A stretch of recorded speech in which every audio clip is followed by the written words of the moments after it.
नमस्ते दोस्तों, please sit down में आपका स्वागत है।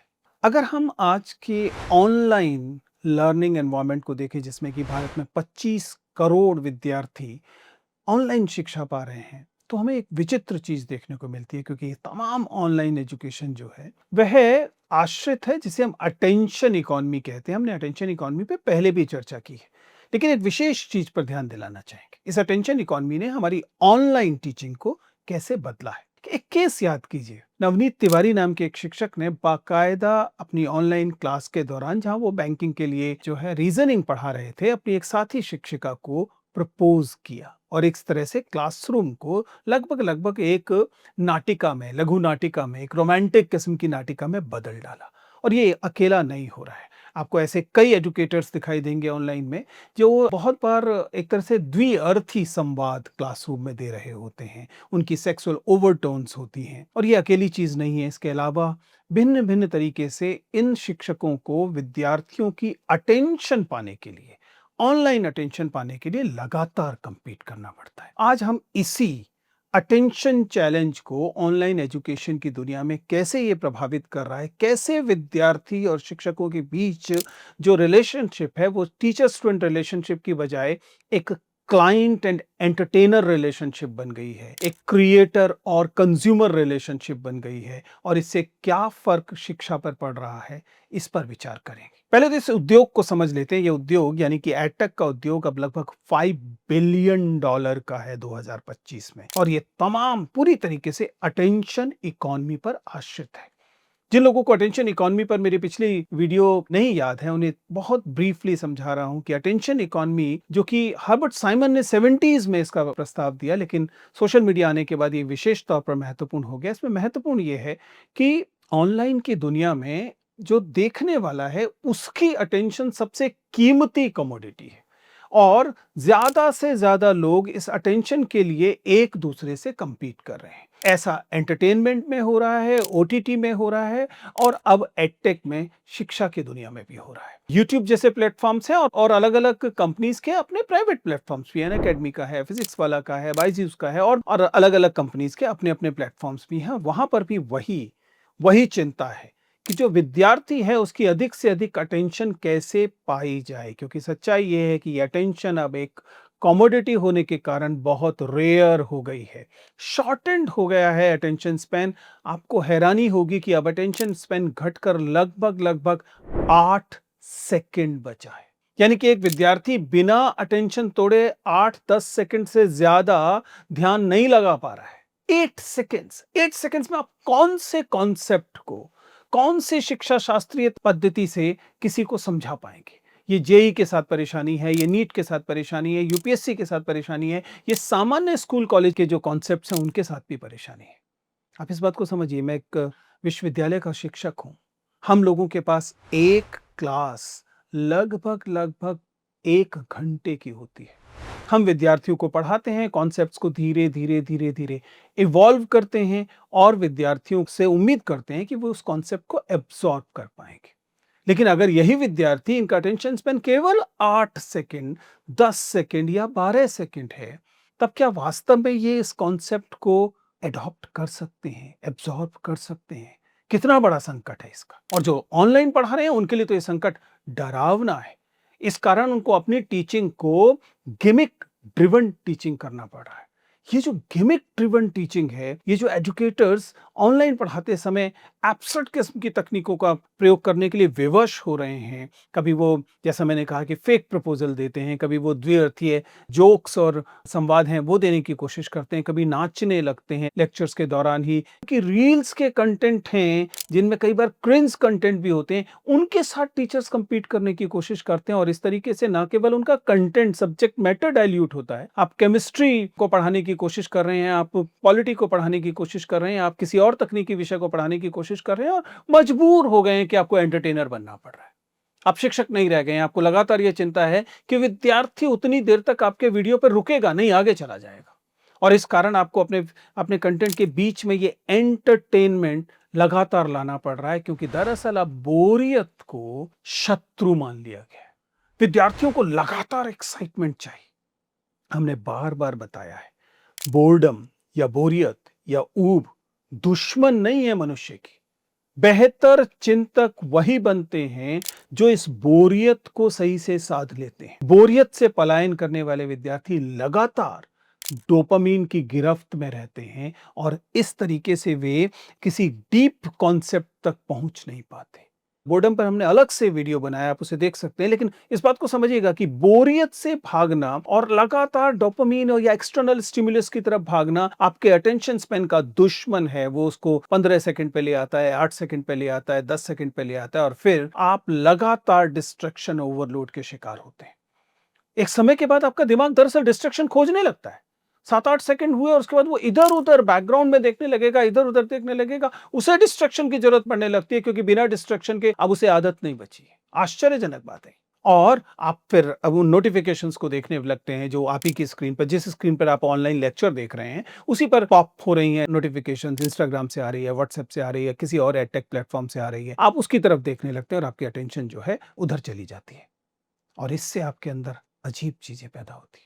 इससे आपके अंदर एंजाइटी आती है, इससे आपके अंदर अवसाद आता है, आपके अंदर विड्रॉल का सिंड्रोम आता है और ये आपको लगातार परेशान करता है। लेकिन वापस चलते एक टीचर की नजर से इसे देखने की कोशिश करते हैं कि टीचर्स पर, ये जो ऑनलाइन प्लेटफॉर्म्स हैं, उनके एजुकेटर्स पर क्या क्या संकट है। एक तो बड़ा संकट यही है कि आपको लगातार बहुत सारे लोगों को ऑनलाइन लगातार इंगेज करना है और एक एजुकेटर होने के नाते, एक क्रिएटर होने के नाते, एक टीचर होने के नाते मैं जानता हूं कि आसान नहीं है। और वे शिक्षक जो कि एड रेवेन्यू पे बेस्ड हैं, जो ऑनलाइन पढ़ा रहे हैं, मान लीजिए यूट्यूब पे पढ़ा रहे हैं और उनका जो रेवेन्यू है वो इसी बात से आने वाला है कि ऐड आएंगे आपके यूट्यूब के वीडियो पर, उससे ही आपको पैसा मिलेगा। तब तो आपकी मजबूरी आ गई। आपको दूसरे टीचर से ज्यादा एंटरटेनिंग टीचर बनना है। आपको करिकुलम की डेप्थ नहीं चाहिए, आपको इंगेजमेंट विद द ऑडियंस है, आपका जो विद्यार्थी है उसके साथ चाहिए। It comes at the expense of ethical teaching.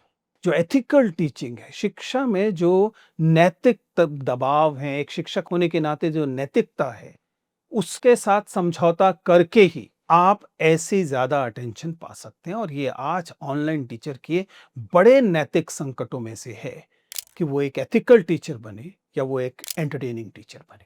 ऐसा नहीं है कि इनके बीच में कोई समझौता संभव नहीं है, बहुत सारे शिक्षक इस समझौते को कर पाते हैं, लेकिन वो भी अक्सर at the expense of equity होता है। इक्विटी बहुत इंपॉर्टेंट है क्योंकि ध्यान रखिएगा, आप क्लासरूम में जब पढ़ाते हैं तब आप केवल इस आधार पर नहीं पढ़ा सकते कि क्लासरूम का बहुमत किस बैकग्राउंड से आता है, बहुमत का क्या आर्थिक सामाजिक स्थिति क्या है, और आप उनको खुश करने के लिए अपना कंटेंट, अपनी क्लास पढ़ाने लगे। ऐसा एक अच्छा शिक्षक नहीं कर सकता। अच्छा शिक्षक को समता का, इक्विटी का ध्यान रखना पड़ता है। आप ऐसा नहीं कर सकते कि आपका कंटेंट केवल अर्बन लोगों के लिए, क्योंकि शहरी आपके विद्यार्थी ज्यादा हैं और आपके क्लास में मान लीजिए 3 या 4 ही रूरल विद्यार्थी हैं, तो आप रूरल विद्यार्थियों का या रूरल सेटिंग का या रूरल संस्कृति का मजाक उड़ाने लगे और इससे बाकी सब लोग हंसेंगे और बाकी सब लोगों को इससे किक मिलेगा और इस कारण आप ऐसा करने लगे। एक शिक्षक ऐसा नहीं कर सकता। अब शिक्षक को अपनी क्लास में समता, इक्विटी का ध्यान रखना पड़ता है। आप यह आर्थिक तौर पर समता का सवाल हो, इक्विटी का सवाल हो, या फिर ये सांस्कृतिक या सामाजिक तौर पर इक्विटी का सवाल हो, आप क्लासरूम में वंचित वर्ग है उनका मजाक उड़ाना क्योंकि उससे आपको ज्यादा देर तक अटेंशन मिलेगी, नहीं कर सकते। एक शिक्षक ऐसा नहीं कर सकता। दुर्भाग्य से ऑनलाइन शिक्षकों में हमें यह प्रवृत्ति देखने को मिलती है कि अधिकांश लोग, अधिकांश विद्यार्थी किस बात पर प्रसन्न होंगे, लाइक्स करेंगे, एंगेजमेंट देंगे और कहेंगे वाह क्या कमेंट मारा है। और इस कारण शिक्षक इस ट्रैप में फंस जाता है कि वह विद्यार्थियों को, अधिकांश विद्यार्थियों को या कहें बहुमत को प्रसन्न करने की कोशिश करने लगता है अल्पमत या कम संख्या वाले विद्यार्थियों की कीमत पर। यह आश्चर्यजनक है, यह कष्टकारी है, यह दुखद है। And then this idea of going viral, ये जो वायरल होने की चाह है, यह बहुत सारी परेशानियां पैदा करती है क्योंकि शिक्षक का काम लगातार केवल लोकप्रिय होना नहीं है, क्योंकि शिक्षक जो है वह एक विदूषक नहीं है। इसका अर्थ यह कतई नहीं है कि आप क्लास में ह्यूमर नहीं लाते, इसका अर्थ यह नहीं है कि आप क्लास को लगातार बोरिंग बनाते हैं, नहीं। लेकिन इसका अर्थ यह भी नहीं है कि आप कुछ लोगों की कीमत पर अन्य लोगों का अपमान कर आप क्लास को बढ़ाने की कोशिश करें। लेकिन एडटेक मार्केट दुर्भाग्य से यही कर रही है। प्लीज इस बात को समझिएगा कि यहां शिक्षक कैसा पढ़ा रहा है से ज्यादा महत्वपूर्ण यह है कि एल्गोरिथम्स को ज्यादा एंगेजमेंट के लिए ट्रिगर पॉइंट्स मिल रहे हैं कि नहीं। और यह डरावनी बात है क्योंकि आप एल्गोरिथम्स के गुलाम होकर जब आप शिक्षण शुरू करते हैं, तब आपको लगातार अपने कॉन्सेप्ट्स को हॉप करना पड़ता है। यहाँ से आप वहाँ जाते हैं, वहाँ से कहीं और जाते हैं। आपको गिमिक्स लाने पड़ते हैं, आपको रोमांस लाना पड़ता है, आपको मसाला डालना पड़ता है क्लास में। और जब शिक्षक क्लासरूम में कंटेंट की जगह पर मसाला डालना शुरू करता है, तो जो वास्तविक शिक्षा है, जो वास्तविक पेडागॉजी है, वो प्रभावित होती है। ये वास्तविक शिक्षा के लिए एक बड़ी चुनौती आता है। हम वे शिक्षक जो कि ऑफलाइन अपने क्लासरूम में और पब्लिक फंडेड एजुकेशन के जो क्लासरूम्स हैं, यूनिवर्सिटीज के क्लासरूम्स हैं, स्कूलों के क्लासरूम हैं, उसमें अपने विद्यार्थियों को पढ़ाने की कोशिश कर रहे हैं, उन्हें यह चुनौती लगातार आती है। चुनौती यह है कि विद्यार्थी इस ऑनलाइन, चाहे वो ट्यूशन में ऑनलाइन पढ़ रहे हों या कॉम्पिटिटिव एग्जामिनेशन के लिए ऑनलाइन पढ़ रहे हों, उनके जो एजुकेटर्स हैं, जो कि एंटरटेनर एजुकेटर्स हैं, उनके साथ अपने इन शिक्षकों को की तुलना करना शुरू करते हैं और उनको लगता है कि देखिए वहां तो 15 मिनट में 5 कॉन्सेप्ट्स बताए गए और कितना मनोरंजक तरीके से बताए गए, और ये जो ऑफलाइन क्लास है ये तो कुछ बोरिंग लग रही है, तो बिना मतलब डेप्थ में जा रही है, ये सवाल तो परीक्षा में पूछा भी पता नहीं जाएगा कि नहीं जाएगा। शिक्षा का उद्देश्य केवल परीक्षा नहीं है। उसका उद्देश्य आप में, वास्तविक शिक्षा का उद्देश्य आप में दरअसल आलोचनात्मक चिंतन, सतही शिक्षा लर्निंग नहीं, केवल सुपरफिशियल लर्निंग नहीं, गहरा आलोचनात्मक विवेक पैदा करना है। और ये गहरा आलोचनात्मक विवेक केवल एडुटेनमेंट से हासिल नहीं होता। इसके लिए विद्यार्थियों के साथ ये जोखिम उठाना पड़ता है कि हम विद्यार्थियों को बताएं कि अगले 50 मिनट जो हम बात करेंगे, 1 घंटा जो हम बात करेंगे, उसमें सारी चीजें आपके मनोरंजन के लिए नहीं है। उसमें कॉम्प्लेक्स कॉन्सेप्ट्स होंगे, और ये जो कॉम्प्लेक्स कॉन्सेप्ट्स हैं, ये उन कॉन्सेप्ट्स पर आधारित होंगे जो अब तक आपको सीख लिए जाने चाहिए थे। एक क्रोनोलॉजी होगी, एक के बाद दूसरी चीज आएगी। अगर आपने पिछले कॉन्सेप्ट को भी केवल मनोरंजन की तरह ही देखा था, तो नए कॉन्सेप्ट आपको परेशान करेंगे। और ऐसे में ऑनलाइन की दुनिया में जब कोई शिक्षक ऐसा करने की कोशिश करता है, गंभीर किस्म के कॉन्सेप्ट देने की कोशिश करता है, तो लोग वहां से ड्रॉप आउट करते हैं, क्लास को छोड़ते हैं। जब क्लास को छोड़ते हैं तो एल्गोरिथम पकड़ते हैं कि ये लोकप्रिय शिक्षक नहीं है, ये लोकप्रिय कंटेंट नहीं है, और यह कंटेंट फिर और लोगों को कम दिखाया जाता है। जिसका मतलब है, जैसा हमेशा से कहा गया है, कि खोटा सिक्का अच्छे सिक्के को इकोनॉमी से बाहर कर देता है। और यह रोचक बात है। सोच के देखिए कि अगर मान लीजिए आपके पास 5 नोट आए हैं या सिक्के आए हैं, और उनमें एक नोट ऐसा है जो संदिग्ध है, खोटा जैसा लग रहा है, नकली जैसा लग रहा है, तो आप क्या करेंगे? सबसे पहले उसे चलाने की कोशिश करेंगे। सबसे पहले आप वो वाला नोट निकालकर दुकानदार है उसे देने की कोशिश करेंगे, ताकि आपके पास से एक खोटा सिक्का या नकली नोट निकल जाए। और जब दूसरा दुकानदार उसे स्वीकार कर लेता, मान लीजिए गलती से बिना चेक किए, तो वह भी सबसे पहले यही करेगा कि वह उस नोट को आगे के दुकानदार को या अगले ग्राहक को देने की कोशिश करेगा। इसका मतलब एक अच्छे नोट की तुलना में नकली नोट प्रचलन में ज्यादा तेजी से चलेगा। एक खोटा सिक्का वास्तविक सिक्के की तुलना में ज्यादा तेजी से अर्थव्यवस्था में घूमेगा। अगर एक अच्छा सिक्का एक दिन में 2 हाथों में जाता है, तो खोटा सिक्का एक दिन में 20 हाथों में जाएगा। और इसी को अर्थव्यवस्था में कहा जाता है कि खोटा सिक्का अच्छे सिक्कों को प्रचलन से बाहर कर देता है। और यही दुर्भाग्य से आप सामग्री के स्तर पर, कंटेंट के स्तर पर भी देखेंगे। जो खोटी सामग्री है, जो सतही सामग्री है, वह कई बार गहरी सामग्री को इस अटेंशन इकोनॉमी के प्रचलन से बाहर कर देती है। और यह लगातार आपको होता हुआ दिखाई देता है, क्योंकि दरअसल ये जो मनोविज्ञान है, ये मनोविज्ञान जो कि एडिक्टिव एल्गोरिथम्स को खोजने की कोशिश कर रहा है। और एडिक्शन कहां से आएगा? डोपामिन से आएगा।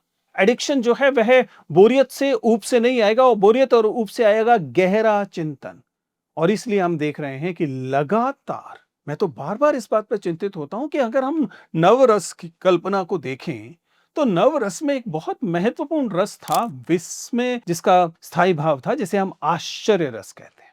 आश्चर्य रस का स्थायी भाव होता है विस्मय। विस्मय एक रोचक चीज थी। आप किसी चीज को देखें और हैरानी से भर जाएं। आज की पीढ़ी में हैरानी से भरना लगभग असंभव हो गया है, क्योंकि ऐसा कोई सामग्री अब उनके सामने नहीं आती जो सामग्री उनको आश्चर्य से भर दे। उन्होंने वैसी चीजें 50 रीलों में पहले से देखी होती हैं। इनफैक्ट वो रील में देखते समय भी उससे आश्चर्य से नहीं भरते। हमने एक बहुत खूबसूरत, शानदार स्थायी भाव विस्मय को मानव समाज से लगभग बहिष्कृत कर दिया है। अब किसी को किसी चीज से आश्चर्य नहीं होता। ये अकेला इमोशन नहीं है जिसकी कीमत चुकाने पड़ रही है। बोरियत, ऊब एक और महत्वपूर्ण किस्म का इमोशन है। यह ऊब आप में यह गुंजाइश देती थी कि इस ऊब के फलस्वरूप आप एक्सटर्नल स्टिमुलस के बिना भी जीना सीख सकें। गहराई से सोचना सीख सकें। लेकिन इस ऊब को आपने ऐसा खलनायकीकरण इसका किया है, ऊब को इतना बुरा करके दिखाया है, मानो ऊब से जिंदगी हमेशा बदसूरत होती है। सच्चाई ये है कि जो लगातार उबाऊ वातावरण में जी सकते हैं, वही जिंदगी में ज्यादा महत्वपूर्ण चीजें हासिल करते हैं। क्योंकि ऊब से जब आप पलायन करते हैं तो आपकी जिंदगी आश्रित हो जाती है एक्सटर्नल स्टिमुलस पर। अब सवाल यह है कि भविष्य क्या है? हम किस दिशा में जा रहे हैं? क्या हम लगातार इसी एल्गोरिथम के गुलाम ही रहने वाले हैं? क्योंकि दरअसल मार्केट में लगातार बने रहने के लिए अगर आप इन गिमिक्स पर ही चलते रहेंगे और आप केवल उन शिक्षकों को महत्वपूर्ण मानते रहेंगे जो इन गिमिक्स के द्वारा आपको शिक्षण देते हैं, तब आपको हैरानी होगी कि आप लगातार अपनी डेप्थ का, अपनी गहराई का, समझ की गहराई का, आलोचनात्मक विवेक का से दुश्मनी कर रहे होते हैं। अब ऐसे में सवाल उठता है कि सॉल्यूशन क्या है? क्या किया जाए कि हम इससे बेहतर सबसे पहले तो शिक्षकों के स्तर पर समझते हैं। सबसे पहले हम ये जानें कि शिक्षण एक ऐसी चीज नहीं है कि आप बिना प्रशिक्षण के, बिना तैयारी के आपने कैमरा सामने लगाया और आपने मान लिया कि आप शिक्षक हैं और आप लगे एक के बाद एक चीजें कहने के लिए। इससे आप शिक्षक नहीं बन जाते। शिक्षक को वास्तविक तौर पर अपने विद्यार्थियों का मनोविज्ञान जानना होता है और अपनी पेडागोजी इवॉल्व करनी होती है, अपनी शिक्षण विधि इवॉल्व करनी होती है। और अगर आपके पास वह शिक्षण विधि नहीं है तो आपको उसका प्रशिक्षण लेना चाहिए। डिजिटल टीचिंग मेथड के लिए एक अलग किस्म की इंटरैक्टिव पेडागोजी की जरूरत है और इस पेडागोजी को आपको सीखना चाहिए। अलग अलग एआईसीटी जैसे जो रेगुलेटरी बॉडीज हैं, उन्होंने डिजिटल लर्निंग फ्रेमवर्क्स तैयार किए हैं। वो इसीलिए फ्रेमवर्क तैयार किए गए कि आप केवल मनोरंजन को शिक्षण नहीं मान लेंगे। मनोरंजन से कोई दुश्मनी नहीं है, लेकिन केवल मनोरंजन शिक्षण नहीं है, इसे समझना पड़ेगा। और दूसरी चीज, प्लीज समझिए, ज्ञान की गहराई का कोई विकल्प नहीं है। You need to stay updated. NCERT क्या कह रहा है, एआईसीटी क्या कह रहा है, विश्वविद्यालय क्या कह रहे हैं, नया ज्ञान, गहराई वाला ज्ञान कहां से आ रहा है। इसी ऑनलाइन माध्यम पर कितने सारे रिसर्च पेपर लगभग मुफ्त अवेलेबल हैं। अब जिस क्षेत्र के विद्यार्थी हैं या शिक्षक हैं, उस क्षेत्र की जो गंभीर सामग्री आ रही है उसे तो पढ़िए। हालांकि ध्यान रखिएगा, हमेशा शिक्षक दोषी नहीं है। आपको इस पूरी इकॉनमी को समझना पड़ेगा। ये सही है कि 4 शिक्षक, 10 शिक्षक हमारे जैसे आपको दिखाई देते हैं, जिनके विषय में आपको लगता है कि उनको तो बहुत बड़ी राशि मिलती होगी और वो संपन्न होते होंगे, और सही है कि कुछ शिक्षकों के पास ऐसी स्थिति होती भी है। लेकिन इस ऑनलाइन की दुनिया में अधिकांश शिक्षक अंडरपेड हैं। 15,000, 20,000 रुपए मासिक कुल मिला के रेवेन्यू मिलता है इन प्लेटफॉर्म द्वारा, वह है।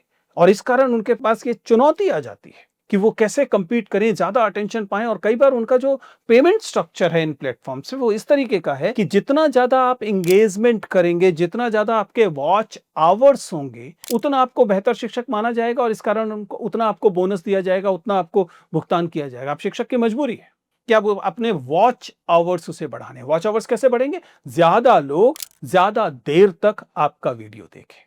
ये जो वॉच आवर्स बढ़ाने का जो तनाव है, ये जो दबाव है, यही शिक्षक को गिमिक्स की तरफ धकेल देता है।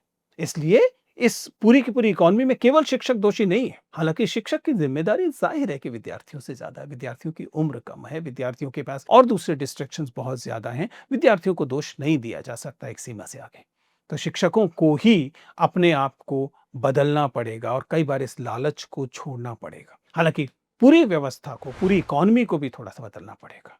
दूसरा, जैसा मैंने कहा, डिजिटल पेडागोजी की ट्रेनिंग जितना ज्यादा दी जाएगी, एक शिक्षक अपने इस एथिकल टीचिंग वाले कॉन्सेप्ट को समझेगा कि अगर आपके पास अटेंशन है, विजेंद्र चौहान के पास अगर विद्यार्थियों की अटेंशन है, तो यह अटेंशन केवल एक कमोडिटी नहीं है जिसे जल्दी से जल्दी पैसे में बदल लिया जाए। ये कमोडिटी होने के साथ साथ या उससे ज्यादा ये अटेंशन एक जिम्मेदारी भी है। अगर मेरे पास अपने विद्यार्थियों की अटेंशन है तो मेरी अपने विद्यार्थियों के प्रति अधिक जिम्मेदारी है कि मैं उन्हें इस बात के लिए तैयार करूं, प्रेरित करूं, इंस्पायर करूं कि वे लगातार फोमो से ग्रसित ना हो, वे लगातार डोपामीन की तरफ ना भागें। वो उस कंटेंट, उस विषय वस्तु को भी थोड़ा गहराई से देखें जो विषय वस्तु ज्यादा लोग नहीं देख रहे हैं, लेकिन ज्यादा देर तक देखे जाने की जरूरत है। क्योंकि ज्यादा देर तक देखे जाना आपको डेप्थ देता है। क्योंकि अन्यथा आप अपनी अटेंशन को वही 8 सेकंड, 10 सेकंड, 15 सेकंड में सीमित करने की कोशिश कर रहे हैं, which is not a good idea.